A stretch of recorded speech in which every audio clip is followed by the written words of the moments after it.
నమస్తే, ఇది కథ కాదు జీవితం కార్యక్రమానికి స్వాగతం.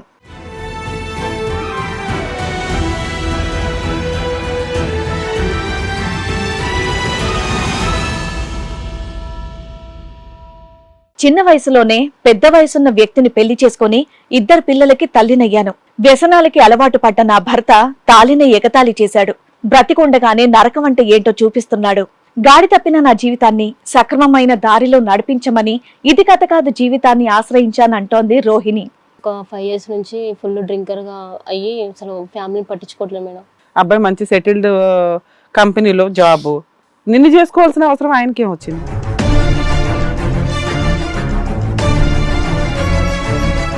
అతను జాబ్ చేయకపోవడం వల్ల నేను పిల్లల్ని చూసుకోవాలి, పిల్లల ఫ్యూచర్ ఉండాలి కదా అనేసి నేను బయటికి వెళ్ళి జాబ్ మానేశాడా? పోయింది.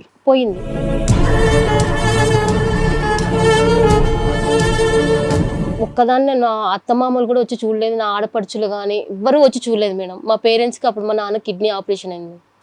పక్కన హస్బెండ్ రిహాబ్ లో ఉన్నాడు, ఫాదర్ కేమో కిడ్నీ ఆపరేషన్.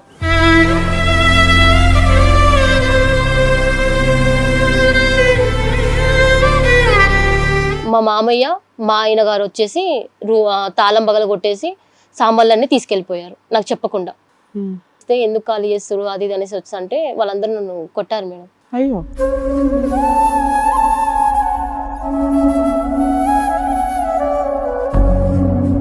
డబ్బులు ఒక్కొక్క రూపాయి నేను కూడేసుకున్నాను మేడం.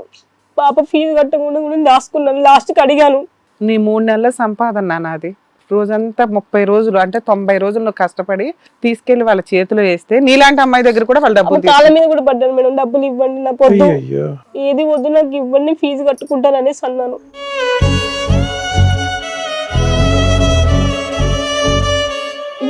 ఇంకా అమ్మనైతే దారుణంగా, అమ్మాయిలు అయితే దారుణంగా తిడతాడు, భార్య కట్ట అధ్వానం తిడతాడు. ఆ మాటలు ఇంటే మాత్రం బతకొద్దు.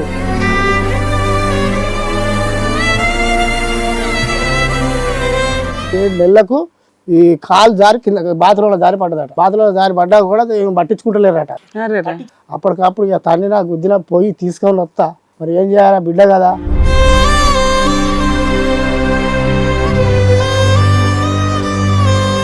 నేనే వాళ్ళు వెళ్ళి తిట్టినా కొట్టినా, నీ కాలు మొక్కుతా, నీ ఏలు మొక్కుతా, నీ గదవ పట్టుకుంటా అని మాట్లాడద్దు. గేట్ బయట ఈయన ఉంటాడు, గేట్ లోపల ఉన్న రాక్షసులు అంటారు.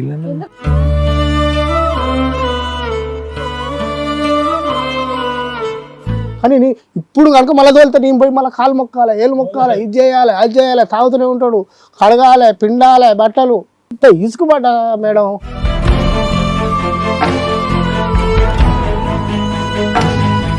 అంటే ఎంత బాధగా ఉంటుంది అంటేనండి ఇలాంటి కథలు వింటూ. ఇప్పుడు చేతులారా అమ్మాయి చేతికి ఏముంది, తెలివితేటలు ఉన్నాయని చెప్పుకునేటటువంటి ఒక మాట తప్ప చదువు లేదు, భర్త లేదు, సంసారం లేదు, కాపురం లేదు, పిల్లలకి తండ్రి లేడు. ఆ మనిషి ఎంతకాలం బతుకుతాడో కూడా తెలియదు. ఈరోజు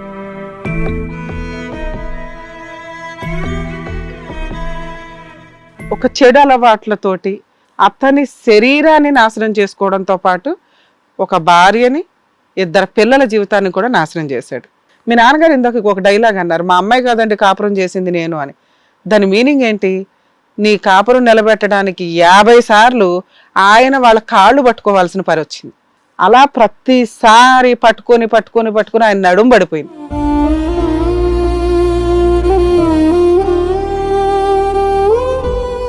ఈ కార్యక్రమంలో మనతో పాటు ఉన్నారు ప్రముఖ హైకోర్టు అడ్వకేట్ రమ్యాకుల గారు. నమస్తే మేడం. నమస్తే అండి. ప్రముఖ సైకియాట్రిస్ట్ డాక్టర్ కళ్యాణ్ చక్రవర్తి గారు. నమస్తే సార్. నమస్తే మేడం. ప్లీజ్ కూర్చోండి. సార్, మేడం రోహిణి గారు ఒక సమస్యతో రావడం జరిగింది. ఆవిడకి వచ్చినటువంటి సమస్య ఏంటో అడిగి తెలుసుకుందాం. రోహిణి గారు రండి.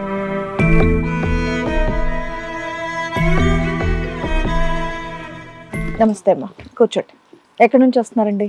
మా ఇక్కడ లోకల్ మేడం, మియాపూర్ నుంచి వస్తాను. మియాపూర్ నుంచి వస్తున్నారు. ఏం చేస్తూ ఉంటారు? నేను house wife madam. House wife. పెళ్ళై ఎంతకాలం అవుతుంది? 8 సంవత్సరాలు అవుతుంది. 8 years అవుతుందా? ఇదేంటి love marriage arranged? Arrange marriage. Arranged marriage. పిల్లలు? 2 పిల్లలు మేడం, పాప బాబు. పాప బాబు. చెప్పండమ్మా, ఇక్కడి వరకు రావాల్సినటువంటి అవసరం ఏమొచ్చింది? ఫస్ట్ స్టార్టింగ్ లో బాగానే ఉన్నాడు మేడం, జాబ్ చేసుకుంటూ బాగానే ఉన్నాడు. ఒక 5 years నుంచి ఫుల్ డ్రింకర్ గా అయ్యి అసలు ఫ్యామిలీని పట్టించుకోవట్లేదు మేడం. మీ వయసు ఎంత ఉంటది? మీ వారి వయసు ఎంత ఉంటది? నాది 24, అతని 39 మేడం. ఓయ్, మ్యారేజ్ 8 years అన్నావు? 8 years అవుతుంది మేడం. అది మ్యారేజ్ 8 years, అప్పుడు నీ ఏజ్ ఎంత 18 కదా, అంతే మైనర్ మ్యారేజ్ 18 కూడా ఇక్కడ 16 16 ఇయర్స్ కి పెళ్లి అయిపోయిందా? ఇంట్లో వాళ్ళు పెళ్లి చేస్తారా? ఇంట్లో వాళ్ళే మేడం.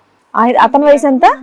అతని వయసు అప్పుడు 29 మేడం. అప్పుడు 29 12 years 13 years ఇప్పుడు ఎంత అమ్మా? ఇప్పుడు ఎంత అతని వయసు? ఇప్పుడు 39 సార్. 14-15 ఇయర్స్ తేడా ఉంది. అప్పో, ఏం చేస్తూ ఉంటాడు మీ ఆయన?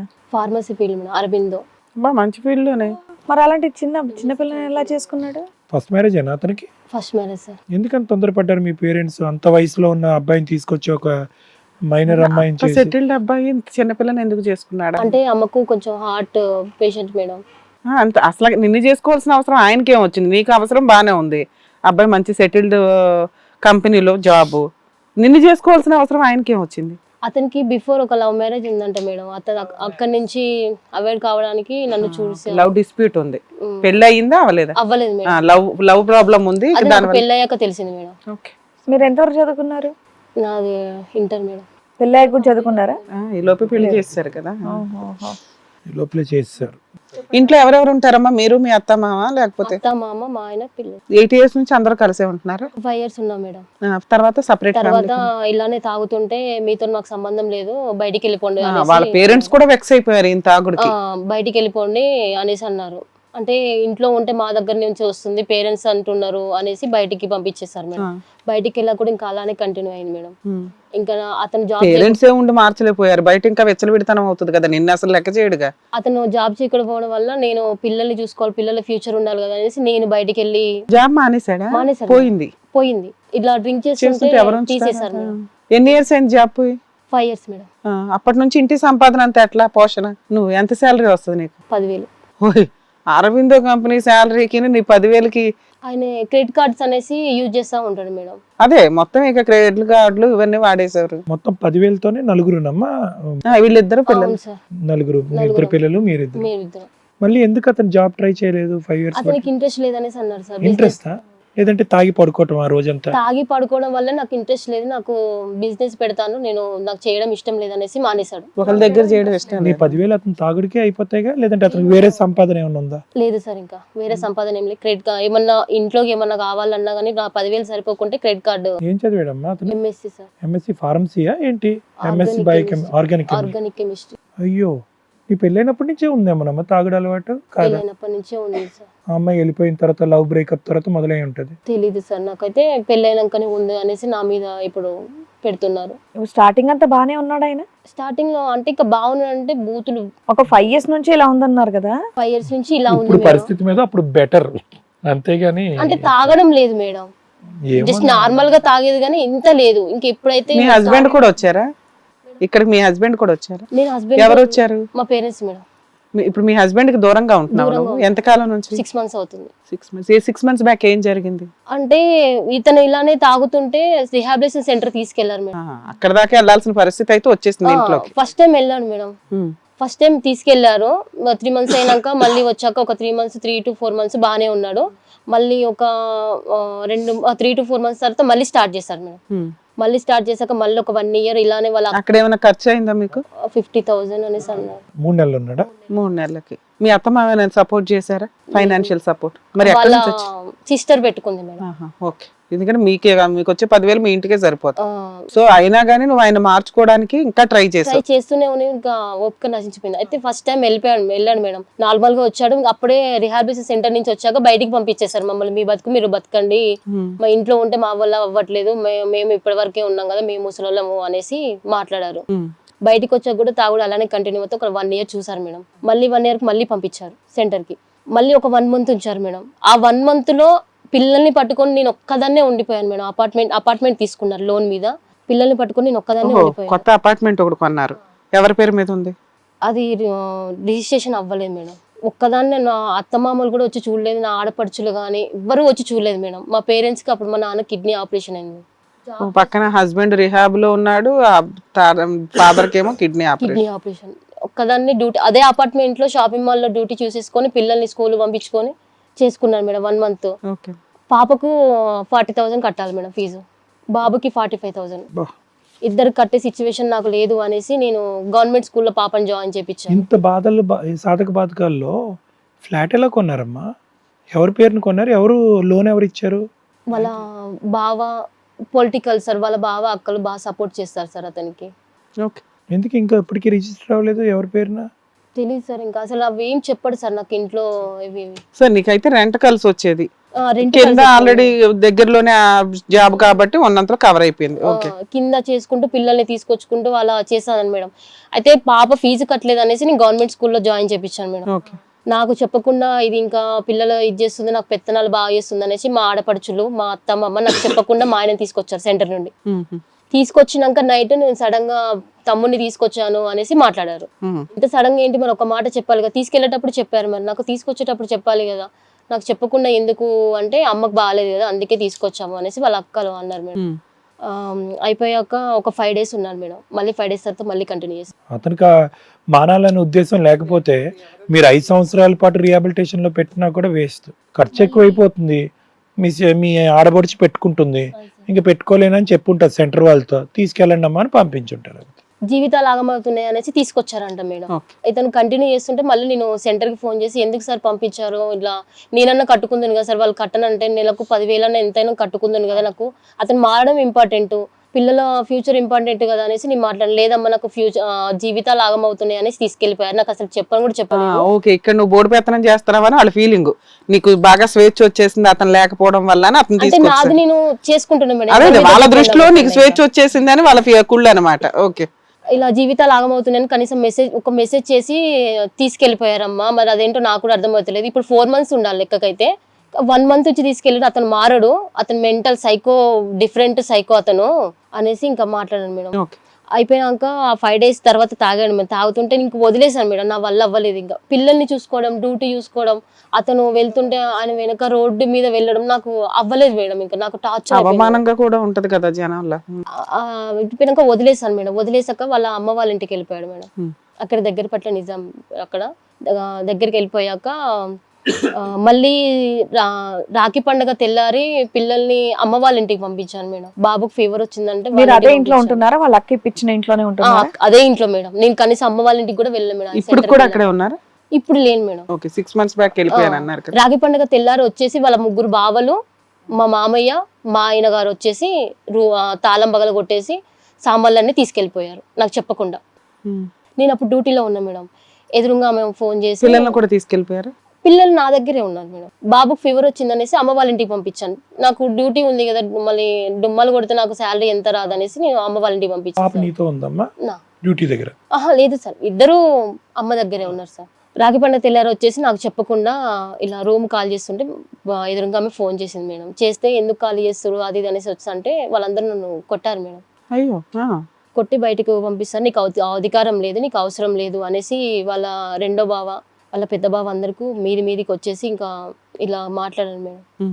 అక్కడ అందరూ మాట్లాడారు కానీ మా ఆయన మాత్రం ఏం మాట్లాడలేదు మేడం. నేను అన్నాను, నేను మా ఆయనతో మాట్లాడాలని వచ్చిన, మీరు ఎందుకు మాట్లాడుతున్నారు, నాకు అందరితో ఇంపార్టెంట్, మా పిల్లల ఫ్యూచర్ ఏంటి, సరే నా ఫ్యూచర్ అయిపోయింది, ఆయన ఫ్యూచర్ అయిపోయింది, పిల్లల ఫ్యూచర్ ఏంటి అంటే నేను ఇది అమ్మాలనుకుంటున్నా, నేను లోన్ మీద తీసుకున్నాను కదా, నాకు అప్పులు అయినాయి, నేను అమ్మాలనుకుంటున్నా, నేను అమ్ముతాను అంటే పిల్లల ఫ్యూచర్ ఏంటి అనేసి నేను అడిగాను మేడం. అడిగితే వాళ్ళ పెద్ద బావ అన్నాడు, నేను అమ్మనివ్వను, అది నేను డబ్బులు ఇచ్చాను, నేను అమ్మనివ్వను అనేసి నాకు హామీ ఇచ్చి వెళ్ళిపో, మీ అమ్మ వాళ్ళ ఇంటికి వెళ్ళిపో అనేసి అన్నాడు. ఒక 2 వారాలైనా కవర్ అయ్యాక రండి అన్నాడు. అమ్మ వాళ్ళ ఇంటికి వెళ్ళిపోయాక ఇంకా మళ్ళీ తాగడం స్టార్ట్ అయిపోయింది మేడం. నేను అక్కడ ఒక మహిళా సంఘంలో కొన్ని డబ్బులు ఇచ్చి పెట్టాను మేడం. పెడితే వాళ్ళు ఎంత ఫోన్ చేసినా ఇతను రాడు మేడం, డేట్లు మారుస్తూ ఉంటాడు. మహిళా సంఘాలు అంటే ఫ్రీ సర్వీస్ చేస్తారు కదా? లేదు మేడం, డబ్బులు తీసుకుంటారా? సూపర్. ఎంత ఇచ్చారు? ఫస్ట్ 30 లక్ష రూపాయలు అన్నారు మేడం. ఓహో, నిజమే చెప్తున్నావా? నిజం మేడం. ఒక్కొక్కరు తోలు తీసేస్తాను నేను, చాలా కోపం నాకు ఇట్లాంటివి. 1 లక్ష రూపాయలు అన్నారు మేడం. ఫస్ట్ 2 లక్షలు అన్నారు. మా దగ్గర అంత లేదు, ఇప్పుడే కిడ్నీ ఆపరేషన్ అయ్యింది, నేను ఇంకా జాబ్ కూడా లేదు. ఎందుకు 2 lakhs 1 లక్ష ఎందుకు చెయ్యాలంటే 2 లక్షలు అన్నారు. ఏం చేస్తారు వాళ్ళు? భజన? నేనేమన్నానంటే నాకు ఇది కావాలంటే ఒక ఇల్లు ఉంది, ఆ ఆస్తి మొత్తము పిల్లల పేరు మీద రాపిచ్చేయండి, నాకు అవన్నీ వాళ్ళు చేయించేస్తామన్నారా? అన్నారు మేడం. ఇంకా జడ్జిలు వేస్ట్, కోర్టులు వేస్ట్, లాయర్లు వేస్ట్. ఇదేదో బంపర్ ఆఫర్ బాగుందిగా. 30,000 ఇచ్చాను సార్. ఇచ్చావు 30 అన్నా ఎక్కువ. నేను దాచిపెట్టుకున్నాను. అయ్యో రామా, పాపం ఒక ఏదో చెట్టుకులో పని అయిపోద్ది అనుకున్నా. రిహాబిలిటేషన్ పని చేసి ఉండేది మీ ఆయనకి. 30,000 ఇచ్చాను మేడం. ఎంత తోపులం ఇక్కడ మేముండే, కొన్ని కేసులు సాల్వ్ చేయలేం, అమ్మ కోర్టులో చూసుకోండి వెళ్ళి అంటాం. అలాంటిది మహిళా సంఘాలు 4 కూర్చొని నమ్మి ఇచ్చేసాం సార్. నమ్మడం కాదులే, నువ్వేమనుకున్నావంటే వీళ్ళంతా వెళ్ళిపోయి నిరాహార దీక్ష చేసి వాళ్ళందరినీ తోలు తీసేసి ఆస్తులు రాయించి సెటిల్మెంట్ చేసేస్తారు అనుకున్నావు, అంతేనా? సరే ఏం పొడిచారు ఫైనల్ గా? ఏం చేయలేదు సార్. వీళ్ళు ఫోన్ చేసినా అతను లిఫ్ట్ చేయడు, రాడు, 20 days టైం పెడతాడు. మహిళా సంఘాలకు రావాల్సిన అవసరం ఏముందమ్మా? రాకపోతే ఏం చేస్తారంట? వాళ్ళు ఏమైనా అన్నారా మీతో? ఒకవేళ మేము మా హస్బెండ్ రాకపోతే ఏంటి మేడం అంటే, మేము ఇది చేస్తాం అది చేస్తాం ఏదో చెప్పాలి కదా. అన్నారు మేడం. ఏది చేస్తాం అన్నారు? ఇంటికి ధర్నాకి అన్నారా? అన్నారు. ఇంటి మీద ధర్నాకి వెళ్దాము అనేసి ఫస్ట్ స్టార్టింగ్ లో డబ్బులు ఇవ్వక ముందు అన్నారు మేడం. డబ్బులు ఇచ్చాక ఇంటి మీదకి వెళ్తే వాళ్ళ అమ్మ వాళ్ళు ముసలి పెడతారు, కేసు పెడతారు, మేము వెళ్ళలేము, మేము ఏం చెయ్యలేము, మా వల్ల కాదు డబ్బులు అనేసి రిటర్న్ ఇచ్చేమని ఇవ్వలేదు అడగలేదు మేడం. నువ్వు అడిగావా? అడిగాను. అది ఫస్ట్ వాళ్ళ మీద కేసు చెయ్యాలి ఆలోచించి. ఆఫ్ తీసుకుని ఆఫ్ అన్న ఇవ్వండి, నేను పిల్లల ఫీజు కూడా మళ్ళీ రిహాబిలిటేషన్ సెంటర్ నుంచి వచ్చి మళ్ళీ ఫీజు కట్టాడు మేడం పాపకి. గవర్నమెంట్ స్కూల్లో వేసినందుకు మళ్ళీ ప్రైవేట్ స్కూల్లో మార్చాడు. చెయ్యరామా మళ్ళీ మార్చాడు. నాకు మళ్ళీ ఈ 6 నెలలు మళ్ళీ మొన్న అది రాఖీ పండుగ తర్వాత ఖాళీ చేసాక వెళ్ళాక మళ్ళీ అప్పుడు మళ్ళీ ఫీజు మేడం. ఆ 30,000 15,000 అని ఇవ్వండి, పాపకు ఫీజు కట్టుకుంటానన్నా ఇవ్వలేదు. ఎక్కడ మహిళా సంఘాల వాళ్ళు? చెప్పమ్మా, ఏం పర్లా, నీ మీద ఏగ కూడా వాళ్ళదు. ఇప్పుడు నేనేం చెయ్యలేను, నువ్వేం వద్దని నాకు నేనేం చేయలేము. లేకపోతే నాకు ఎట్లాంటి చాలా కోపం. ఎందుకంటే నీకే అన్యాయం జరిగిందంటే ఇంకా బయట ఎంతమందికి జరిగి ఉండొచ్చు. నమ్మిస్తున్నారు మేడం. అంతే అంతే, వాళ్ళకి తెలియదు. అంటే సిచ్యువేషన్ అలాంటిది మేడం. మేము నమ్మి మోసపోయాము. డబ్బులు ఒక్కొక్క రూపాయి నేను కూడేసుకున్నాను మేడం. పాప ఫీజు కట్టకుండా కూడా దాచుకున్నాను. లాస్ట్కి అడిగాను. నీ 3 నెలల సంపాదన నాది. రోజంతా 30 రోజులు అంటే 90 రోజులు నువ్వు కష్టపడి తీసుకెళ్లి వాళ్ళ చేతిలో వేస్తే నీలాంటి అమ్మాయి దగ్గర కూడా వాళ్ళ డబ్బులు కాళ్ళ మీద కూడా పడ్డాను మేడం. డబ్బులు ఇవ్వండి, నాకు వద్దు, అయ్యో ఏది వద్దు, నాకు ఇవ్వండి, ఫీజు కట్టుకుంటాను అనేసి అన్నాను. లేదు నేను చేస్తాను, ఇంకా మిగతా 40,000 కూడా నువ్వు అరేంజ్ చెయ్యి, నేను చేస్తాను అనేసి అన్నారు. అదేలే, వాళ్ళు ₹1,00,000 అడిగారు, నువ్వు 30 ఇచ్చావు. 30 రూపాయలకు ఫోను, ఇంకో 40,000 ఇస్తే నిరాహార దీక్ష. సరే నాన్న, తర్వాత ఎందుకండి మహిళా సంఘాలు? చెప్తా. అలా అన్నాక నేను ఇంకా వీళ్ళ దగ్గరికి వెళ్ళాను మేడం. వీళ్ళ దగ్గరికి అసలు రెస్పాండ్ అవ్వలేదు అతను. నేను ఇంకా లాస్ట్కి వచ్చేసి మొన్న డిసెంబర్లో 20th వచ్చాను మేడం. కాళ్ళ మీద పడి నేను ఆమె ఏదంటే అది చేస్తాను, నేను ఇప్పుడు బాగాలేను, నాకు షివరింగ్ వస్తుంది, నేను మందు పోపించుకున్నాను, నాటు మందు పోపించుకున్నాను, నేను కొంచెం గట్టిగా స్ట్రిక్ట్గా ఉండాలనుకుంటున్నాను అనేసి ఆమె కాళ్ళ మీద పడి చెప్పేసి ఒక 20 రోజులు ఆగండి, ఆమె ఏదంటే అది నేను చేస్తాను అనేసి చెప్పేసి వెళ్ళిపోయాడు మేడం. మళ్ళీ జనవరి 20 మహిళా సంఘం వచ్చాడు అక్కడికి. వచ్చాడు మేడం. అతను వాళ్ళ బావలేని ఎక్కడికి వెళ్ళాడు మేడం. అతను వాళ్ళ బావ చెప్పేసి వెళ్ళిపోయాడు. మేము 20th ఫోన్ చేసాము. చేసి మరి ఏంటి పిల్లల ఫ్యూచర్ ఆగమైపోతుంది, మరి స్కూల్లోనైనా ఫీజు కట్టమని, నాకు అంత ఇది లేదు, నాకు నాన్నకు బాగాలేదు, నేను 10,000 చేస్తే నేను ఏం కట్టేస్తాను, ఇద్దరికి 50,000 నేను కట్టలేను, అంత పిల్లలకైనా కట్టనంటే కట్టిస్తాను అది అనేసి మాట్లాడింది మేడం. నాకు జనవరి 20 వరకు పెట్టే వరకు నాకు నమ్మకం లేక చిన్నపాటి స్కూల్లో నేనే జాయిన్ చేయించాను మేడం. 5,000 అలా కట్టి ఇంట్లో ఉండొద్దు, పిల్లలు పాడైపోతారు అనేసి వెరీ గుడ్ నాన్న, చదువు చాలా ఇంపార్టెంట్. పంపించేసాను మేడం. చదువు ఆపలే పిల్లలు చదువు. మార్నింగ్ ట్యూషన్ పంపించేస్తున్నా, స్కూల్ కి పంపించేస్తున్నా. సూపర్. అలా అయిపోయాక మళ్ళీ అడుగుతారమ్మా డాడీని? అడగరు సార్. అడగరా? అటాచ్మెంట్ ఎప్పుడు తాగే కనిపిస్తున్నాడు, ఇంకేం అడుగుతారు? పిల్లలతో లేదు.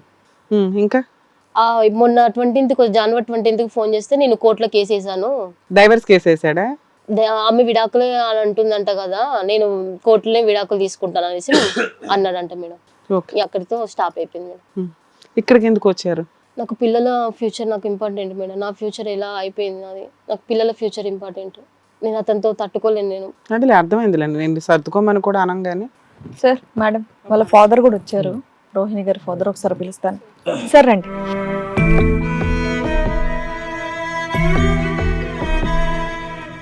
సార్ అంత చిన్న పిల్లకి ఎందుకు మ్యారేజ్ చేశారు మీరు? 16 ఏళ్ళు 15 ఏళ్ళు తేలా ఉన్న అబ్బాయిని.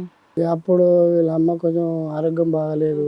ఎలా వచ్చింది సంబంధం? సంబంధం వేరేటైనా మా అత్తగారు ఊరైనా వాళ్ళ అత్తగారు అన్నట్టు, అయితే ఆయన తీసుకొచ్చిండు. ఓకే, ఇప్పుడు అతను అప్పట్లో అరవిందో దాంట్లో అంటే మంచి జాబ్, మంచి సెటిల్డ్. అప్పట్లో జాబ్ ఎంత శాలరీ అని చెప్పారు మీకు అప్పట్లో? అప్పుడే 45,000. ఎందుకంటే ఒక 8 9 ఏళ్ల క్రితం అంటే ఇప్పుడు అబ్బాయి కరెక్ట్ గా జాబ్ చేస్తే 4 to 5 lakhs శాలరీ వచ్చే జాబ్, అది ఈజీగా ఉంటదమ్మా. మీరు ఆ కంపెనీ చెప్పినప్పుడు అట్లానే నేను బిడ్డ సుఖపడుతుంది, మీ అసంటోళ్ళు చుట్టాలు పక్కాలు పేద మనుషులంతా సూపర్ ఫ్యూచర్ బాగుంటది అని చెప్పారు. సరే పోతమేయాలనుకొని అప్పుడు ఓకే అదేలేండి. అప్పుడు మీరు అతని వయసు చూడలేదు, మీ అమ్మాయి వయసు కనిపించలేదు. 15 సంవత్సరాలు పెద్దోడు కదండి మీ అమ్మాయి కంటే. మరి ఇక పెద్దోడు అంటే ఇక అనుకున్నారు కదా ఇక ఏం కాదు. పరిస్థితి ఆ పెద్ద ఉద్యోగమే కనిపించింది మీకు. అంటే వీళ్ళు చాలా కష్టపడ్డారు మేడం. అమ్మ నాన్న బయటకు వచ్చి కష్టపడ్డారు, నా బిడ్డ కష్టపడద్దు, ఇంట్లో నుంచి బయటికి వెళ్ళొద్దు అనేసి అసలు రెగ్యులర్ గా కష్టపడేదానికంటే ఎక్కువ కష్టపడుతున్నావు, అది తెలుస్తుందా? కష్టపడుతున్నారు. అవును నాన్న, బాగా అసలు నిన్ను అసలు ఏమంటాను. మీ అల్లుడి కంటే మీ కూతురు చాలా తెలివైంది తెలుసా? చదివించుంటే చెప్తున్నా, చదివించుంటే ఈ రోజు ఆ అమ్మాయికి చదువు మీద ఎంత పిచ్చి అంటే అతను ఇంత ఇబ్బంది పెట్టి ఈ స్థాయి వరకు దిగజార్చినా కూడా పిల్లలు చదువు ఆపట్లే, అప్పో సప్పో చేసి పిల్లల్ని చదివిస్తుంది అమ్మాయి. చదువుతుంది ఇప్పుడు కూడా అట్లే చదివిస్తుంది. ఎంతమంది పిల్లలు సార్ మీకు? ఒక బిడ్డ కొడుకు. కొడుకు బాగానే ఉందా లైఫ్? కొడుకు బాగానే ఉంది. పెళ్లి చేశారా అతనికి? ఆయనకు ఒక బిడ్డ. అతన్ని చదివించారు బానే. Same job sir. ఇప్పుడు మా వారి జాబ్ అరబిందలో చేస్తాడా? ఇప్పుడు మీ బ్రదర్ కి ఎంత శాలరీ ఉంటది? 55 అట్లా 55. ఓకే. కాదు సార్, ఇప్పుడు వీళ్ళ కాపురం ఎప్పటి వరకు బాగుంది, ఎప్పటి నుంచి బాగాలేదు, మా అమ్మాయి కష్టపడుతుందని మీకు అనిపించింది? కష్టపడుతుంది అంటే చిన్న చిన్న పంచాయతీలు అయితేనే ఉన్నాయి, అవి మామూలుగా వదిలేస్తాను. మమ్మల్ని కూడా వాళ్ళు రావద్దు, తల్లిదండ్రులు ఇక్కడ రావద్దు, నా ఇంటికి రావద్దన్నా కూడా 2-3 సంవత్సరాలు పోకుంటున్నాం. పోకుంటూ ఉండి కూడా నేను అన్నా కదా, మేము చెప్పినాం కదా, బిడ్డ ఒక బిడ్డ అయితే చాలు, ఈయన పొజిషన్ మంచి లేదు, ఇక కాల్పు మాత్రం బంద్ పెట్టి అని చెప్పిన. ఫస్ట్ పిల్ల పుట్టినప్పుడే కొంచెం జాగ్రత్తలు చెప్పాడు. స్టార్టింగ్ నుంచి ఉంది మేడం. చెప్పిన అట్లనే జరుగుతానే పంచాయతీలు. మేము పోకపోవుడు, మమ్మల్ని రానిత్తలేడు, వాళ్ళు వస్తే బతకరు, వస్తే బతకడు. బూతులు మేడం. ఇంకా ఇక మా భార్య రికార్డింగ్ ఆయన బూతులు అనుకుంటలే. చక్కగా ఇష్టపడి పెళ్లి చేసుకున్నాక ఎందుకు ఇవన్నీ? ఎంఎస్సి చదువుకున్నాడు. ఎంఎస్సి చదివినంటాడు. మళ్ళీ 45,000 జాబ్ అప్పట్లో ఉన్నదని ఇచ్చినాం. ఇచ్చినాక అదే టార్చర్ పెడతాడు. అది ఏమనేవాడు? ఈ అమ్మాయి గురించి అతనికి కలిగిన ఇబ్బంది ఏంటి? ఏం లేదు, అమ్మ నాన్న మన ఇంటికి రావద్దు. ఎవరు? మీ ఇద్దరు రాకూడదు, ఏదో ఒకటి ఉండాలి. వాళ్ళ బావలు ఉన్నారు, వాళ్ళ బావల మాట గిరి దాటడు అంతే. ఇక బావలు కావాలి, అక్కలు కావాలి, తల్లి కావాలి, తండ్రి కావాలి, ఎవ్వరు కాదంటలే ఉన్నావు. అక్కల చూసుకో, బావల చూసుకో, తల్లిదండ్రులు చూసుకో, నీ భార్య చూసుకో, భార్య పిల్లలు చూసుకో. ఇప్పుడు మీ బావలు మీ సంసారం చేసుకుంటలేదా? వాళ్ళు భార్య పిల్లలతో సంసారం చేసుకుంటారు కదా, నువ్వు కూడా చేసుకో. నేను ఎవరు పోవద్దంటారు, ఎవరు రావద్దంటారు? ఆ బిడ్డ తల్లిదండ్రులు ఆవకాడికి వస్తారు, చూసుకుంటారు, పోతారు.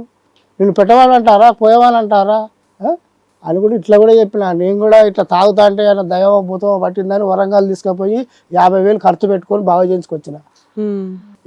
చెప్తాడు నాకు మోసం అని, నా భార్య భర్త విడదీస్తాడని చెప్తాడు. మహిళా సంఘంలో కూడా పెట్టిన సారు. ఎవరు? నేను. ఈ లకారంతో తిట్టింది ఎవరు? మిమ్మల్ని? నన్ను. ఈయనని ఇంకా అమ్మనైతే దారుణంగా, అమ్మనైతే దారుణంగా తిడతాడు, భార్య కట్ట అధ్వానం తిడతాడు. ఆ మాటలు వింటే మాత్రం బతకొద్దు. లాగోడు పీకలేకపోయారా?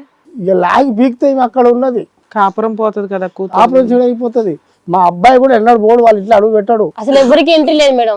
నాకు పెళ్ళైనప్పటి నుంచి మా చుట్టాల తరపుల నుంచి కూడా ఒక పెళ్లికి, ఫంక్షన్ కి నాడు మా ఇంటికి రాలేదు మేడం. మా ఇంటికాడ వచ్చి బుక్కడు పోదు ఇల్లే, వాళ్ళ ఇంటికాడ పచ్చి మంచిలు కూడా తాగలే.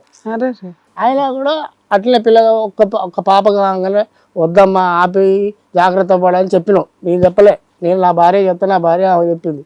మాకు తెలియకుండా కొడుకు కడుపులో పడ్డాడు. కడుపులో పడ్డాక 7 నెలలకు ఈ కాలు జారి కింద బాత్రూంలో జారి పడ్డదట.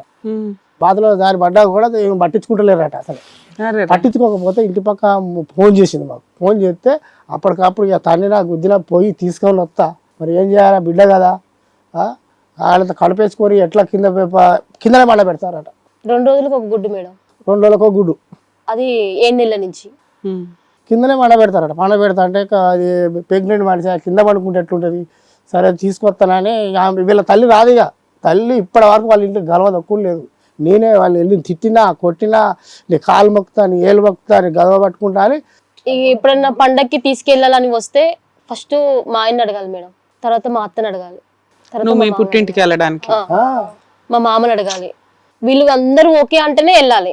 అది ఈయన మార్నింగ్ వస్తే ఈవినింగ్ వరకు కూర్చోబెట్టుకుంటారు. అది బయట 3 కిలోమీటర్లే వీళ్ళ ఇంటికి మా ఇంటికి. సాయంత్రం అయితే వీళ్ళ ఇంటికి పోవాలంటే ఆయన కూడా రాదు. తెల్లారి పంపుతా పో, వస్తుంది పో, మాట్లాడేది ఉన్నది. మాట్లాడద్దు, గేట్ బయట ఈయన ఉంటాడు, గేట్ లోపల రాక్షసులు అంటారు. ఎందుకు నీ మీద అంత కక్ష ఏంటి? వాళ్ళు రావద్దు మేడం. వాళ్ళు వచ్చి మాత్రం ఏం చేస్తున్నారు? వాళ్ళు ఏ రోజు వచ్చారు? ఇంటి బయట ఉన్నారు. వచ్చినా మేడం మేము వచ్చినా కూడా మేము వచ్చినా రాకున్నా ఆమె వస్తలేదు, మేము వస్తలేదు. వాళ్ళ బావలు వాళ్ళక్క వేరే స్థలంలో ఉంటారు. ఎంత హ్యాపీగా అంటే అంత హ్యాపీగా ఉంటారు వాళ్ళు. మీరు వెళ్ళేది ఎందుకంటే ఈ అమ్మాయి యోగక్షేమాలు చూడటం గురించే కదా, ఎలా ఉందో అనేదే కదా. ఆ ఇంట్లో వెళ్ళి ఒక పూట తినాలను పూట కూడా తినను సార్. మంచి పెళ్ళైనప్పటి నుంచి ఇంతవరకు ఏమీ లేదు మేడం. అరే ఒక పూట తిన్నది టీ, వాటర్ కూడా ఇవ్వడానికి నాకు అంత స్వాతంత్రం ఏం లేదు మేడం. సరే మీ ఆయన అంటే తాగుబోతూ అలా బావ వాళ్ళు చెప్పింది తింటున్నారు, వాళ్ళ అమ్మా నాన్నకు బుద్ధి ఉండాలిగా ఓ పిల్లని అడిగినప్పుడు. కొడుకంటే చాలా ప్రేమ మేడం. వాళ్ళంతా ఒకే బ్యాచ్ అయితే. చెడగొట్టేది మొత్తం వీళ్ళ మామ వీళ్ళ అత్త వీళ్ళ సంసారాన్ని చెడగొట్టేది. ఇప్పుడు అతను ఆ స్థాయిలో తాగుతున్నా బాగు చేసినటువంటి నాదుడు ఎవడు లేడు కదా, ఎవరు పట్టించుకునేది ఏం లేదు. పట్టించుకుంటలేదు. అమ్మాయి వచ్చి మధ్యలో జాయిన్ చేస్తుందంట వాళ్ళ అక్క వచ్చి. ఆస్తులు ఏమైనా ఉన్నాయా? ఉన్నాయి మేడం.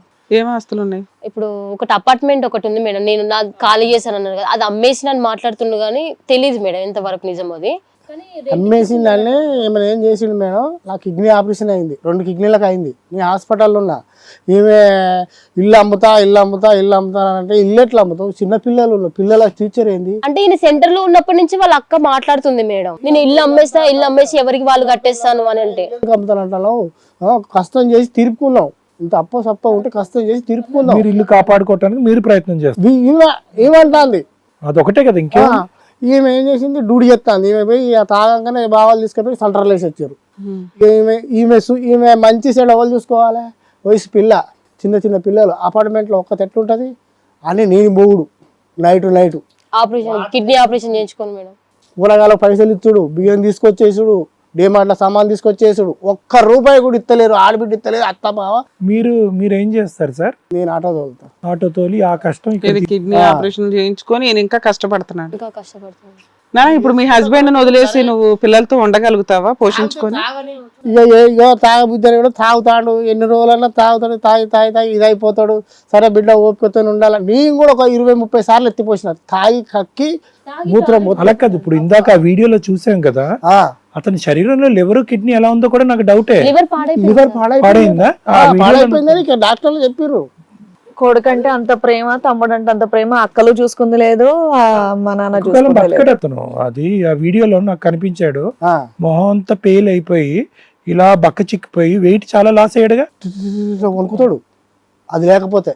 అతనికి ఎలా అంటే సార్, ఇప్పుడు తాగిన రోజులు తాగుతాడు సార్, బ్లడ్ వామిటింగ్స్ అవుతాయి. బ్లడ్ వామిటింగ్స్ అవ్వగానే దాన్ని ఎలా క్యూర్ చేసుకోవాలో అది కూడా తెలుసు సార్. ఇంకా హాస్పిటల్ కి పోతే ఏం పోడు, లోపల ఇక్కడ ఇంట్లోనే ట్రీట్మెంట్.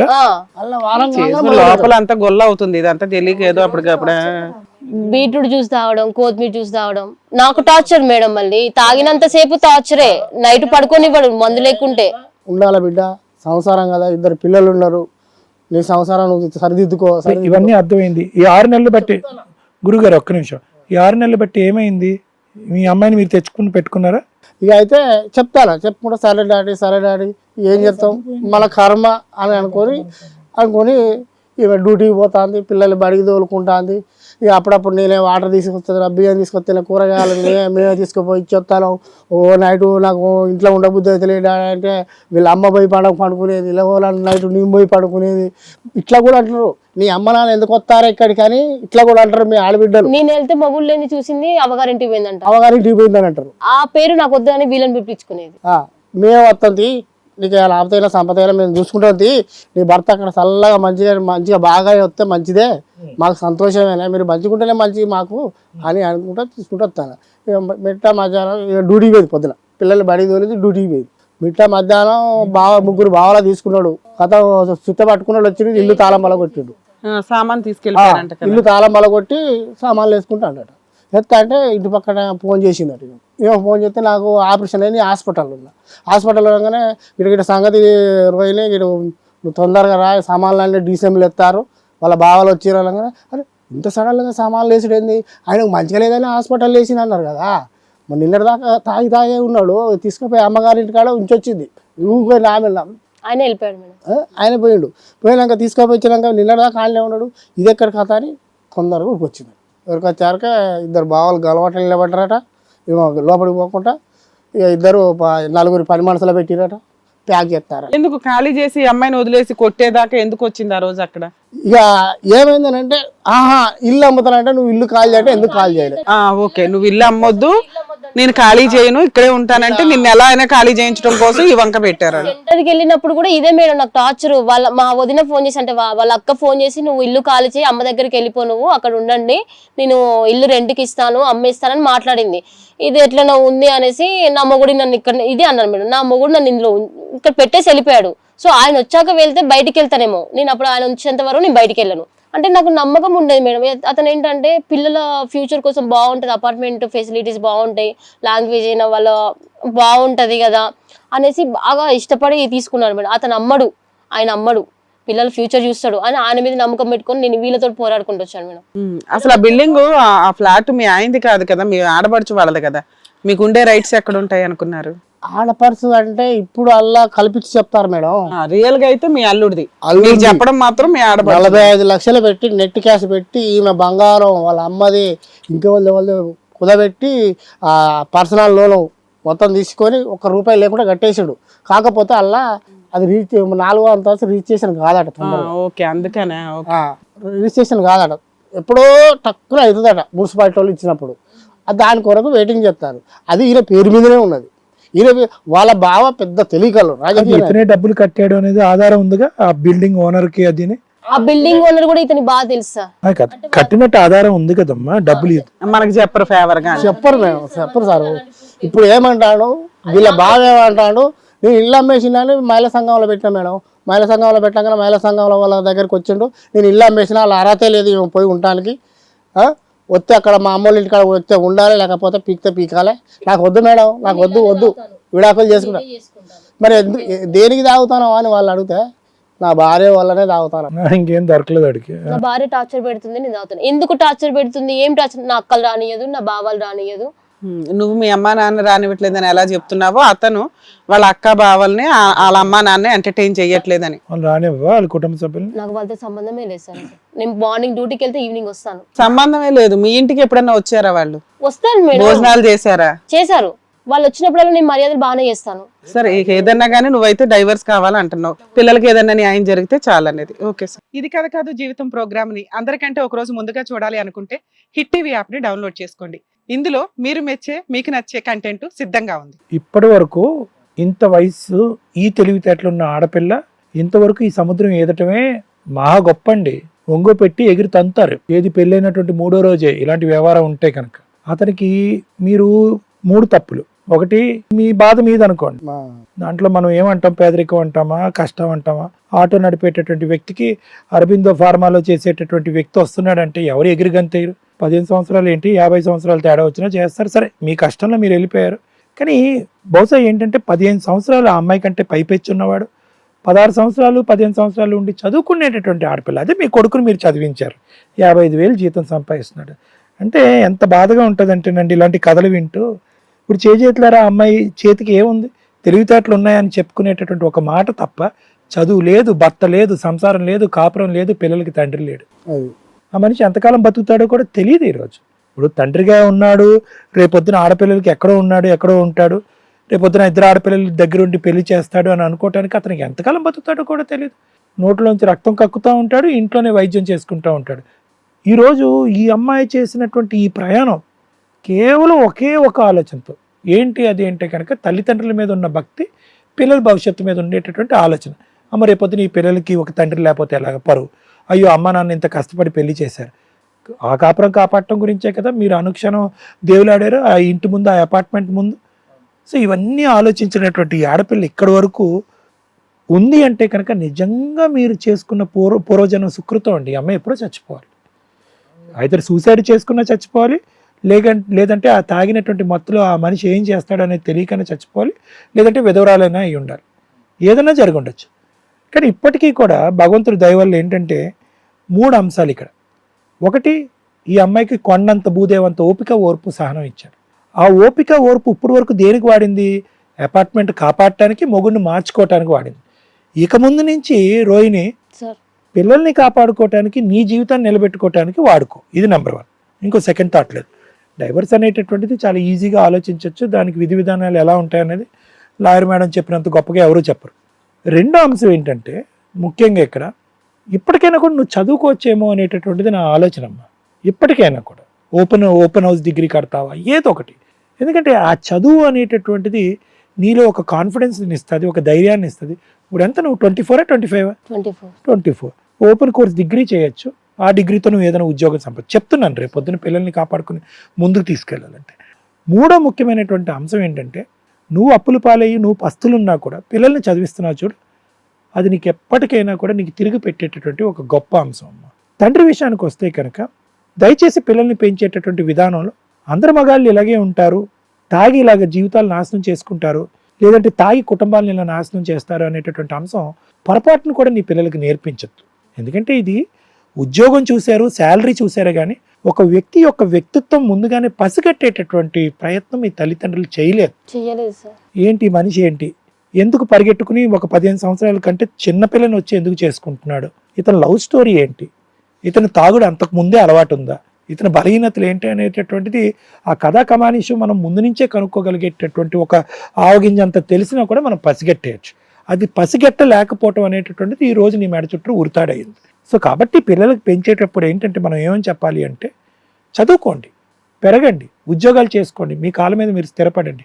మీకు ఎప్పుడైతే సెల్ఫ్ కాన్ఫిడెన్స్ వస్తుందో, మీరు ఎప్పుడైతే కనుక రేపు పొద్దున పెళ్లి చేసుకున్న ఆ పెళ్లిలో నా మొగుడు నన్ను అడ్వాంటేజ్ తీసుకుంటున్నాడు అని అనిపిస్తే ధైర్యంగా ఇంట్లోంచి వాకౌట్ చేసుకుని మీ కాళ్ళ మీద మీరు నిలబడే విధంగా ఆ దమ్ము ధైర్యం వచ్చేంత వరకు పిల్లల్ని చదువుకోనివ్వండి, వాళ్ళ కెరియర్లో వాళ్ళు స్థిరపడండి, ఆర్థికంగా వాళ్ళని ఫైనాన్షియల్ స్టెబిలిటీ రానివ్వండి. అంటే కష్టపడిన వాళ్ళని చదివిస్తాను. అంతే, చదివించు.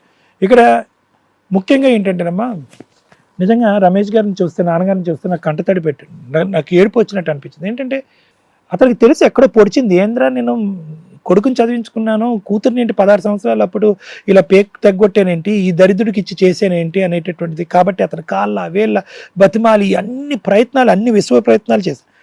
అది చేసి ఆఖరికి చాలా రేర్గా కనిపించేటటువంటి సిచ్యువేషన్ ఏంటో తెలుసమ్మా, మీ అమ్మగారు వచ్చి 4-5 సంవత్సరాల క్రితం 3 సంవత్సరాల క్రితం, అమ్మ ఒక బిడ్డతో చాలు, రెండో బిడ్డను కనద్దు అని చెప్పాడు. ఏ తల్లి చెప్పదు అలా. అంటే ముందస్తు జరగబోయేటటువంటి ఘోరాతి ఘోరం అన్నది ఆ పెద్ద ఆవిడ ముందుగానే ఊహించింది. సో మీరేంటంటే ఇనీషియల్గా తప్పు చేసినా కూడా తర్వాత ఆ తప్పు తెలుసుకుని కూతుర్ని కాపాడేటటువంటి ప్రయత్నాలు చేశారు, కొంతవరకు పెళ్ళిని కాపాడారు. ఇప్పుడు అందరూ రియలైజ్ అయ్యి ఒకే తట్టు మీదకి వచ్చారు, అది నాకు ఆనందం. యూజువల్గా ఇలాంటి కూర్చునేటటువంటి ఆడపిల్ల ఏమంటారు, ఏమండి ఒక్కసారి మా ఆయనకి ఫోన్ చేయండి, డాక్టర్ గారు మా ఆయన తాగుడు మానిపించండి, ఎంతైనా పర్లేదు, ఇలా అడుగుతూ ఉంటారు. ఈ అమ్మాయి వచ్చి అలా అడగలే, సార్ వాడి పాపాన వాడు పోయాడు, వాడు ఎంతకాలం బతుకుతాడు నాకు అనవసరం, నా కాళ్ళ మీద నేను నిలబడతా, నాకు బ్రతుకు తిరిగి కల్పించండి, నా జీవితాంతం. అదే మాటగా మీరు మాట్లాడుతున్నారు. కాబట్టి మీ ఐకమత్యాన్ని ఇలా నిలబెట్టుకోండి. ఎందుకంటే ఇది చిన్న పోరాటం కాదు, చాలా దీర్ఘకాలికమైన పోరాటం. ఎందుకంటే వినండి, దీర్ఘకాలికమైన పోరాటం ఎందుకన్నానంటే కేవలం విడాకుల మీద సంతకం పెట్టేది కాదు, జరిగినటువంటి అన్యాయానికి పైసా వసూలు చేయాలి.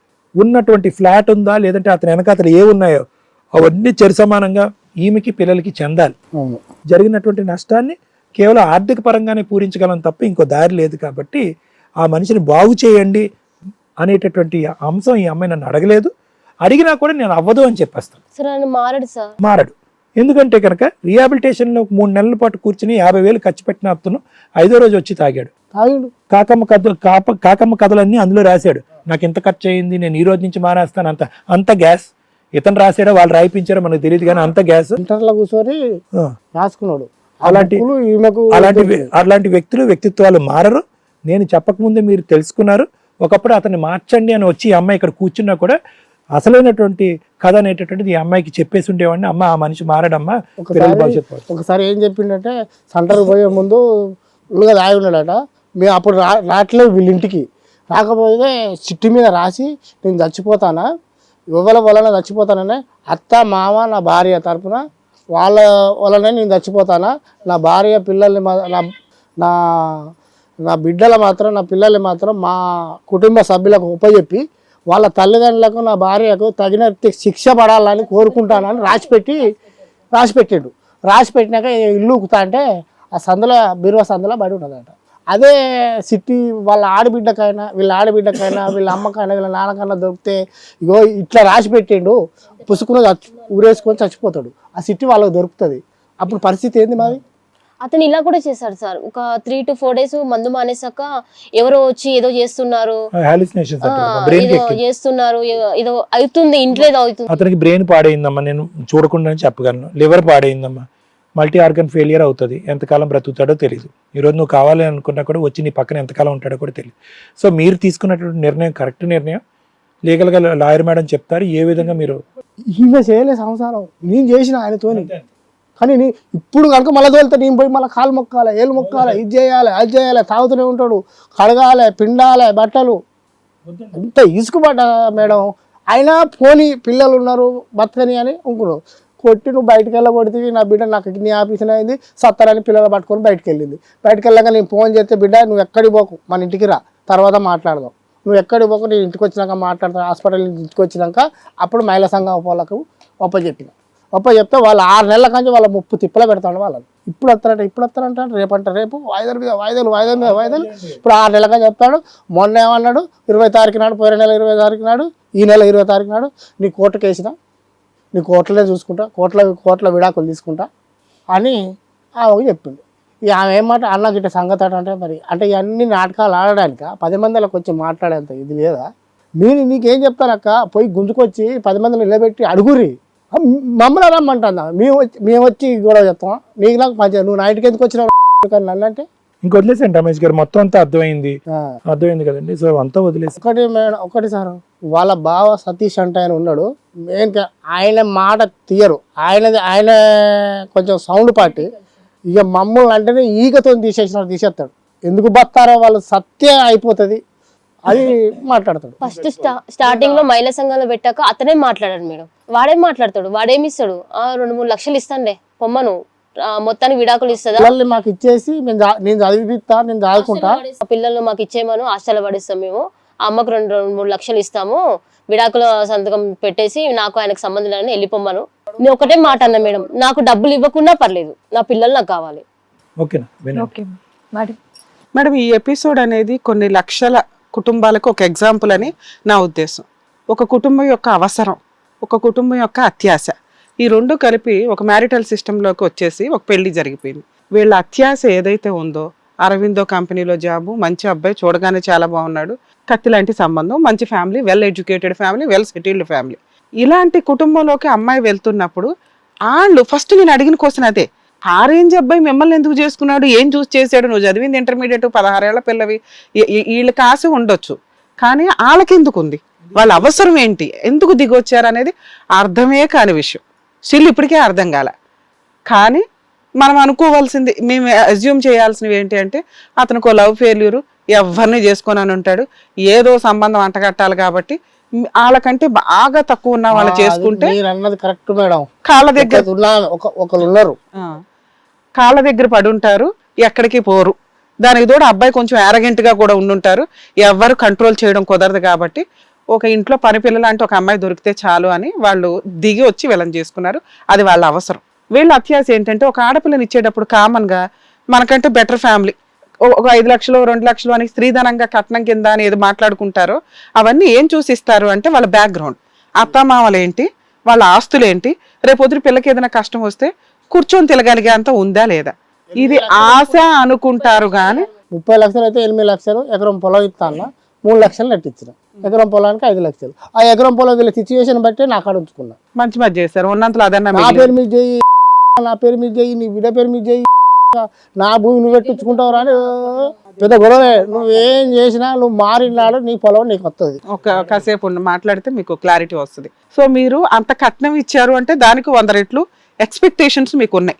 కానీ ఎప్పుడైతే మీరు ఆ ఇంట్లోకి ఎంటర్ అయ్యారో, అత్త మావల డామినేషను, మీ అమ్మా నాన్నని ఎంటర్టైన్ అవ్వనివ్వకపోవడం, ఇక ఆయనకి మెల్లగా తాగుడు స్టార్ట్ అవ్వడం, ఇవన్నీ కూడా మీ ఎక్స్పెక్టేషన్స్కి మీకు మెచ్యూరిటీ లెవెల్స్ వచ్చేసరికి, అంటే ఒక 4-5 ఇయర్స్ బాగానే ఉంది మీ marital relation, 3-4 years, remaining 5 years నుంచి సినిమా స్టార్ట్ అయిపోయింది. అప్పటికి మీకు కొంచెం మెచ్యూరిటీ లెవెల్స్ వచ్చినాయి. ఇప్పుడు పెళ్ళవ్వాల్సిన వయసు, నువ్వేంట్రా బాబు అంటే 2 పిల్లలతో కూర్చొని ఉండవు, అవునా? 25 ఏళ్ల వయసులో 2 పిల్లలు, నువ్వు ఒక సిస్టర్ లాగా అవుతావు ఒక ఏజ్ తర్వాత. సంతూర్ ఏదో అది యాడ్ అంటారు కదా, యాడ్లకి మమ్మీ అని పిలుచుకుంటూ వచ్చేలాగా సిస్టర్ అని పిలుస్తారు. నేను జోక్గా చెప్పుకోవాలి ఇంతవరకు మాట్లాడితే, కానీ లైఫ్ వరకు వస్తే సర్వనాశనం అయిపోయింది. ఒక అబ్బాయి ఒక చెడు అలవాట్లతోటి అతని శరీరాన్ని నాశనం చేసుకోవడంతో పాటు ఒక భార్యని, 2 పిల్లల జీవితాన్ని కూడా నాశనం చేశాడు. అత్తమామలు అనేవాళ్ళు మీకు ఎందుకు విలన్స్ అయ్యారు అంటే అతనికి మీరు అడుగుతున్న లెక్కలు, హక్కులు ఇవన్నీ ఎవరి ద్వారా అడుగుతారు? వీళ్ళ ద్వారా అడుగుతారు. ఎప్పుడైతే వీళ్ళ వాయిస్ రేస్ చేశారో వీళ్ళని కట్ చేయడం చాలా ఇంపార్టెంట్ వాళ్ళకి. ఎందుకంటే ఒక పనమ్మాయిని తెచ్చుకున్నామని వాళ్ళు ఫీల్ అయితే మీరు వచ్చి ఆ ఇంటికి నేను మహారాణిని యువరాణిని అంటూ డైలాగులు వేసుకుంటూ కూర్చుంటే ఆటోమేటిక్గా మీకు గొంతు కొయ్యాలిగా. గొంతు కొయ్యాలంటే ఏంటి? Harassment, cruelty. వీళ్ళని కట్ చేయడం చాలా అవసరం వాళ్ళకి. మీ ఉద్దేశం ఏంటంటే మా అమ్మా నాన్న రానివ్వనప్పుడు వాళ్ళమ్మా నాన్న ఎవరు, వాళ్ళ అక్క చెల్లెళ్ళు ఎవరు, వాళ్ళ బావలు ఎవరు? నీ కక్ష నీకుంటది. ఇంట్లో ఒక స్త్రీ కరెక్ట్గా లేకపోతే వాళ్ళ ఫ్యామిలీ మెంబర్స్ అంతా కట్ చేస్తారు. మీరు అదే కట్ చేశారు. మీరు ఎప్పుడైతే అలా వాళ్ళని ఎంటర్టైన్ చేయలేదో వాళ్ళంతా ఒక గ్రూపు, ఫైనాన్షియల్గా వెల్ సెటిల్డ్ గ్రూపు, మీరంతా ఒక గ్రూపు. సర్దుకుందాం, 2 పిల్లలు ఉన్నారు, వేరే ఆప్షన్ లేదు, గతి లేదు, దొరికిపోయాం అనే కాళ్ళు పట్టుకునేవాల్సిన. మీ నాన్నగారు ఇందాక ఒక డైలాగ్ అన్నారు, మా అమ్మాయి కాదండి కాపురం చేసింది నేను అని. దాని మీనింగ్ ఏంటి? నీ కాపురం నిలబెట్టడానికి 50 సార్లు ఆయన వాళ్ళ కాళ్ళు పట్టుకోవాల్సిన పని వచ్చింది. అలా ప్రతిసారి పట్టుకొని ఆయన నడుం పడిపోయింది. ఇక ఆయన వల్ల కాదు, ఇక్కడ ఆయన వల్ల కాదు. నువ్వు ఏదైతే వాయిస్లు రేస్ చేసి మాట్లాడుతున్నావో స్ట్రాంగ్గా ఉన్నావు. నేను ఒక్కటి మేము అప్రిషియేట్ చేసేది ఏంటంటే నువ్వు డిప్రెషన్లోకి వెళ్ళలేదు, కుంగిపోలేదు, నా జీవితం ఏంటి ఎట్లా అయిపోయిందని లేదు. అయిపోయింది కర్మ కొద్దీ. కానీ ఆడెవడు నా జీవితాన్ని స్పాయిల్ చేయడానికి? లైఫ్లో ఒక చిన్న పాత్ర, ఇంకా బతికే ఉన్నాడు. మీ ఆయన బయటకు మాత్రం ఇలా కనిపిస్తున్నాడు తల్లి. రిహాబ్కి వెళ్ళి కూడా వచ్చి మారలేదు అంటే వాళ్ళ ఆర్గాన్స్ ఒక్కొక్కటి లోపల తినాల్సిన వాళ్ళు తినేశారు అని. అవన్నీ ఊరికే స్కెలిటన్, ఏదో తలరాత, ఇంకా భూమి మీద నూకలుంటే బతుకుతారు చూసారా ఇలా. మేడం మీరు లాక్డౌన్ తర్వాత చూస్తే లాక్డౌన్ సిచ్యుయేషన్స్లో మినిమం మరి బయటకు ఆ సర్వే బయటకు వస్తుందో లేదో కానీ విడోస్ పర్సంటేజ్ చాలా ఎక్కువ ఉంది. ఎందుకు అంటే ఇలా రాంగ్గా తాగుడుకో, సిగరెట్లకో, డ్రగ్స్కో ఇలా అలవాటు అయిపోయి జబ్బులుండి ఆర్గాన్స్ డ్యామేజ్ అయిన వాళ్ళందరూ ఎగిరిపోయారు. సో ఇట్లా విడో అనిపించుకోవడం కంటే డైవర్సీ అనిపించుకోవడం బెటర్గా. ఇక్కడ నుంచి వచ్చేది ఏమీ లేదు. విడాకులు తీసుకోమని మేము ఎవరిని ఎంటర్టైన్ చేయం. పిల్లలు ఉన్న కేసులో మేము 100% ఎలా అయినా కలుపుతాం. ఒకటి నువ్వు వద్దు అంటున్నావు, 2 నువ్వు వద్దు అనడానికి రీజన్ కరెక్టు అని సారు నేను చెప్తున్నాను. ఒకవేళ నువ్వు భర్త కావాలి అంటే ఎందుకు రాంగో సార్ ఎక్స్ప్లెయిన్ చేశారు, లీగల్గా ఎందుకు రాంగో నేను ఎక్స్ప్లెయిన్ చేశాను. ఎందుకంటే ఇది వర్కౌట్ అయ్యే మ్యారిటల్ రిలేషన్ కాదు. నీ డెసిషన్ కరెక్ట్ చాలు. నిలబెట్టుకోకుండా 100% వదిలేస్తున్న వాళ్ళు చాలా మంది ఉన్నారు. అరే నిలబెట్టుకోవడానికి ట్రై చేయండి అమ్మా అంటావు. నువ్వు మ్యాక్సిమం ట్రై చేసావు, మామూలు ట్రై కూడా కాదు, మ్యాక్సిమం ట్రై చేసావు. నిన్న ఒక్క మాట కూడా అంటానికి లేదు ఇక్కడ. మరి ఇప్పుడు నెక్స్ట్ ఏంటి? మా హక్కులు ఏంటి? మీరు మహిళా సంఘాల దగ్గరికి వెళ్ళారు. మహిళా సంఘాల దగ్గరికి ఎందుకు వెళ్ళారంటే లీగల్గా వెళ్తే టైం వేస్ట్, అడ్వకేట్ ఫీజులు వేస్ట్, నానా రకాల కేసులు వేసి కోర్టుల చుట్టూ తిరగాలి, 2 పిల్లలనే చూసుకోవాలా, ఆ కోర్టుల చుట్టూ తిరగాలా అనేది నీ ఉద్దేశం. కరెక్టే. దీనికి ఏం చెయ్యాలి? ఎప్పుడు కూడా నేను ఫస్ట్ మ్యారిటల్ డిస్ప్యూట్స్లో చెప్తాను, పోలీస్ స్టేషనో, అడ్వకేట్సో, కోర్ట్సో వద్దు. పెద్ద మనుషుల ద్వారా ఎంత అవుతుందో అంతా ట్రై చేయండి. పెద్ద మనుషుల ద్వారా సెటిల్మెంట్ అయితే అక్కడ అయ్యే ఖర్చు లేదో నీ కూతురో, నీ పిల్లలో, నీ భార్యో తింటారు. లీగల్గా త్వరగా బయటపడిపోవడానికి అవకాశం ఉంటుందని జెంట్స్కి చెప్తాం. అలా అమ్మాయిలకు కూడా ఏం చెప్తామంటే 2 పిల్లలు ఉన్నారు, ఎవరు పోషించాలి, వాళ్ళ పెళ్ళిళ్ళు ఎవరు చేయాలి, ఇవన్నీ డైలాగులు ఉంటాయి. మీ ఇద్దరికి పడినప్పుడు పూర్తిగా జీవితకాలం బతకడానికి కావాల్సినంత బ్యాంక్ బ్యాలెన్స్లు ఇవ్వడం కుదరదు. రీజనబుల్ సెటిల్మెంట్కి వెళ్ళినప్పుడు త్వరగా అయిపోతాయి. మెంటల్గా హ్యాపీగా ఉండగలుగుతారు. కోర్టుల చుట్టూ తిరగాల్సిన టెన్షన్ ఉండదు. మీరు మీ సెల్ఫ్ ఇన్కమ్ జనరేట్ చేసుకోవడానికి ఒక వే దొరికిద్ది. ఈ లీగల్ ఫైటింగ్ బ్యాటిల్ వల్ల ఎలా అవుతుందంటే ఆయన ఏదో మెయింటెనెన్స్ ఇచ్చేదాకా మనం ఏ పని చేయం. అందుకని ఆయన ఇచ్చే మెయింటెనెన్స్ కంటే ఎక్కువ సంపాదించవచ్చు. కానీ లీగల్లో అడ్వకేట్స్ కానీ లీగల్ ప్రొసీడింగ్స్లో ఎట్లా అంటే జాబ్ చేస్తే మెయింటెనెన్స్ రాదు కదని మనం ఏ పని చేయకుండా ఉంటాం. ఈ ఇన్కమ్ తగ్గిపోతుందా? ఈ ఎనర్జీ వేస్ట్ అయిపోతుందా? అతను ఇచ్చేదానికి ఇంకో 5 ఏళ్ళు పడుతుంది కోర్టు ద్వారా వచ్చేవి. సో మ్యారిటల్ డిస్ప్యూట్స్లో అవుట్ ఆఫ్ కోర్ట్ సెటిల్మెంట్లో అబ్బాయిలకైనా అమ్మాయిలకైనా చాలా బెటర్ అండి. అనవసరంగా కోర్టుల చుట్టూ తిరగొద్దు. తప్పక తిరగాల్సి వస్తే తప్ప పెద్ద మనుషుల ద్వారానో లేకపోతే కేసులు స్టార్ట్ అవ్వడానికి ముందే అడ్వకేట్స్ ద్వారానో ముందు సెటిల్మెంట్కే ట్రై చేయండి. అమ్మాయిలకి చెప్పేది ఏంటంటే కోర్టు ద్వారా రావాల్సిన దానికంటే ఒక 10 రూపాయలు ముందే సెటిల్ చేసుకుంటే వస్తే తప్ప ఇంత ఎక్స్పెక్టేషన్స్ వెళ్తే కనుక రావు. అలాగే అబ్బాయిలు మేము ఏమి ఇవ్వం, ఫ్రీగా డైవర్స్ తీసుకుందామంటే కుదరదు. అక్కడ పిల్లలు ఉంటారు, అమ్మాయి జీవితం ఉంటుంది, అమ్మాయితో కొంతకాలం మీ మ్యారిటల్ రిలేషన్స్ ఉంటాయి కాబట్టి చూసి రీజనబుల్గా వెళ్ళిపోతే కోర్టుల్ని తిట్టుకోవాల్సిన అవసరం ఉండదు. నాన్న మీ కేసులో మీరు ఇందాక నుంచి మమ్మల్ని అడుగుతున్న పాయింట్, నా పిల్లలకి న్యాయం చేస్తే బెటర్ అండి అని. మీరు వాళ్ళెవరు మహిళా సంఘాల ద్వారా ట్రై చేశారు. 90% మహిళా సంఘాలు ఏమి తీసుకోకుండా చెయ్యాలి మాకు తెలిసిన నాలెడ్జ్ ప్రకారం, లేదా ఆ రోజుకి ఏదో నామినల్గా తీసుకోవాలి. ఎందుకంటే వాళ్ళు కూడా మీకోసం టైం స్పెండ్ చేశారు. కానీ మహిళా సంఘాలని ఎన్జిఓస్ అంటారమ్మా. అవి ఎందుకు పెడతారంటే వాళ్ళకి ఫండ్స్ వస్తుంటాయి ఎక్కడి నుంచన్నా. మీరు 10 మందికి హెల్ప్ చేశారనే వాళ్ళు, మాలాంటి వాళ్ళు, ఇంకొక బాగా వెల్ సెటిల్డ్ వాళ్ళు ఇస్తూ ఉంటారు. ఫండ్స్ రేస్ చేసుకొని మీకు సర్వీస్ చేయాలి. వాళ్ళు అది ఎట్లా అయిపోయిందంటే 5 to 10 years నుంచి వాళ్ళే ఒక టీం ఫామ్ అయిపోయి బిజినెస్ రన్ చేసే రేంజ్కి వెళ్ళిపోయారు. అప్పుడు అడ్వకేట్ దగ్గరికి వెళ్ళడం బెటర్గా. వాళ్ళ దగ్గరికి వెళ్ళాకంటే అడ్వకేట్ అనేది లీగల్ రైట్స్, పోలీస్ స్టేషన్ అనేది ఫ్రీ సర్వీస్. మనం పోలీస్ స్టేషన్కి వెళ్తే అయిపోయేది కదా, ఫ్రీ. అడ్వకేట్ దగ్గరకు కూడా వద్దు, పోలీసుల దగ్గరికి వెళ్ళాలి. తర్వాత మీకు ఇప్పించగలిగేది ఎవరు? కోర్టు మాత్రమే. కోర్టు ద్వారా వెళ్ళాలంటే త్రూ అడ్వకేట్ ద్వారానే వెళ్ళాలి, లేదా ఫ్రీ లీగల్ ఎయిడ్స్ ఉంటాయి. గవర్నమెంట్ మన కోసం ఫ్రీ అడ్వకేట్స్ని కూడా ప్రొవైడ్ చేశారు. మీరు నెట్లో వెతుక్కోండి, మీరు ఏ ఏరియాల్లో ఉంటారో మంచి అడ్వకేట్స్ని పెట్టుకోగలిగితే పెట్టుకోండి, లేదా ఫ్రీ సర్వీస్ అడ్వకేట్స్ ఉంటారు, లోక్ అదాలత్లు ఉంటాయి. అక్కడికి వెళ్ళి మేము ఇట్లా ఈ కేసులు వేయాలండి, మాకు ఫ్రీ సర్వీస్ అడ్వకేట్స్ని ప్రొవైడ్ చేయాలంటే చేస్తారు. నెట్లో ఎత్తుక్కోండి. ఫస్ట్ మీరు అది రాంగ్ స్టెప్ వేశారమ్మా. నీ 3 నెలల జీతాన్ని తీసుకెళ్ళి మహిళా సంఘాల వాళ్ళు ఎవరు? ఓ పెద్ద మనుషులు టీము, మనకు పెద్ద మనుషులు లేరు, వాళ్ళని పిలిచాం. మీరు ఏమనుకున్నారంటే వాళ్ళ ఇంటి మీదకి వచ్చి నిరాహార దీక్ష ఏం చేస్తారు? ఈ రోజున మహిళా సంఘాలు ఎవరైనా ఇళ్ళ మీదకి వచ్చి నిరాహార దీక్ష చేస్తే మొత్తం అందరూ జైల్లో వేస్తారు. వాళ్ళకి ఆ రైట్సే లేవు, ఎవ్వడు రైట్స్ లేవు. ఒకళ్ళ ఇంటికి ఫోర్స్ఫుల్గా వెళ్ళి నిరాహార దీక్షలు చేసే రైట్స్ ఎవ్వరికీ లేవు. మీకు ఫాస్ట్గా అయిపోవాలని నీ కష్టార్జితం, నీ చెమట వచ్చిన సంపాదించింది మొత్తం అక్కడ పెట్టావు పట్టుకెళ్ళి. వాళ్ళు సెటిల్మెంట్కి పిలిచారు. నేను రాను, ఏం చేసుకుంటారో చేసుకో అంటే ఏం చేస్తారు వాళ్ళు? ఇంటి మీదకి వెళ్ళిపోయి కూర్చుంటారా? కోర్టుకే వేసుకోవాలి. ఇప్పుడు మీ ఆయన ఆల్రెడీ కోర్టుకి వెళ్ళిపోయాడు. ఇప్పుడు నీకు ఒక బంపర్ కేసు చెప్తా. మహిళా సంఘాల దగ్గర నుంచి ఏమైనా రికవరీ చేసుకోగలిగితే చేసుకోండి. మహిళా సంఘాలు కొంచెం రిక్వెస్ట్ చేస్తున్నామండి, దయచేసి ఇలా మరీ ఫైనాన్షియల్గా ఇవ్వలేని బాధితులు వస్తే కొంచెం వాళ్ళకి మీరు హెల్పే చేయండి తప్ప, చేయగలిగితే చేయండి, లేకపోతే అమ్మ మీకు ఫ్రీ పలానా చోటు ఉన్నాయి అక్కడికి వెళ్ళండి అని చెప్పండి. కానీ వాళ్ళ పిండేకండి దయచేసి. అందరూ అలా ఉండరు. కొన్ని ఇప్పుడు చెప్పిన 1-2 మహిళా సంఘాలు ఎక్కడో వేలాడుతూ ఉంటే అట్లాంటి వాళ్ళకి చెప్తున్నాం.